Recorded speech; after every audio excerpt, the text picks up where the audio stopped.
أعوذ بالله من الشيطان الرجيم. بسم الله الرحمن الرحيم. إذا وقعت الواقعة ليس لوقعتها كاذبة خافضة رافعة إذا رجت الأرض رجا وبست الجبال بسا فكانت هباء منبثا وكنتم أزواجا ثلاثا فأصحاب الميمنة ما أصحاب الميمنة وأصحاب المشأمة ما أصحاب المشأمة والسابقون السابقون أولئك المقربون في جنات النعيم ثلة من الأولين وقليل من الآخرين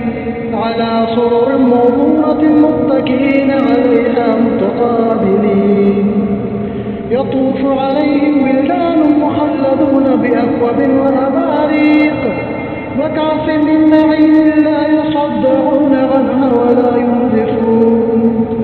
وفاكهة مما يتخيلون ولحم الطير مما يشتهون وحور عين كأمثال اللؤلؤ المكنون جزاء بما كانوا يعملون لا يسمعون فيها لغوا ولا تأثيما إلا قيلا سلاما سلاما وأصحاب اليمين ما أصحاب اليمين في سدر محمود وطلح منضود وظل ممدود وماء مسكوب وفاكهة كثيرة لا مقطوعة ولا ممنوعة وفرش مرفوعة إن أنشأناهن إنشاء فجعلناهن أبكارا عربا أترابا لأصحاب اليمين ثلة من الأولين وثلة من الآخرين وأصحاب الشمال ما أصحاب الشمال في سموم وحميم وظل يحمون لا بارد ولا كريم إنهم كانوا قبل ذلك مترفين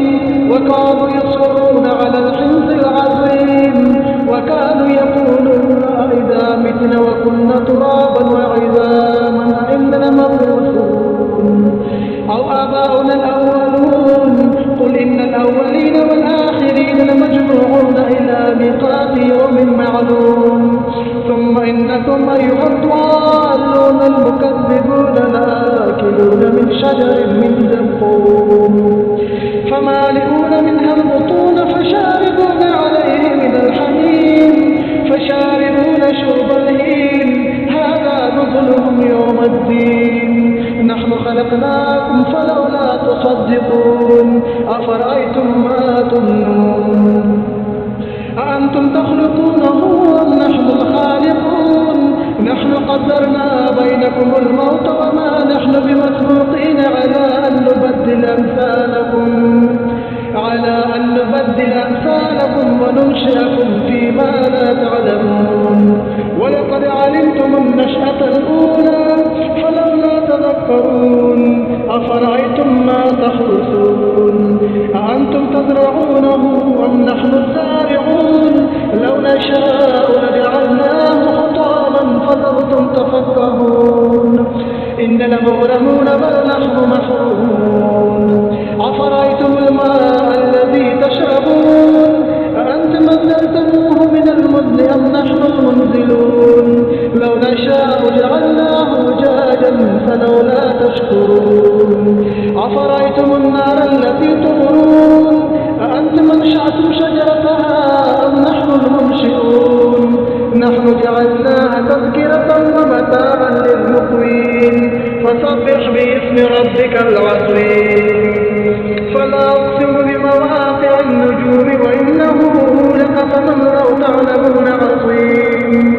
إنه لقرآن كريم في كتاب مكنون لا يمسه إلا المطهرون تنزيل من رب العالمين أفبهذا الحديث أنتم مدهنون وتجعلون رزقكم أنكم تكذبون فلولا إذا بلغت الحلقوم وأنتم حينئذ تنظرون ونحن أقرب إليه منكم ولكن لا تبصرون تبصرون فلولا إن كنتم غير مدينين ترجعونها إن كنتم صادقين فأما إن كان من المقربين فروح وريحان وجنة نعيم وأما إن كان من أصحاب اليمين فسلام لك من أصحاب اليمين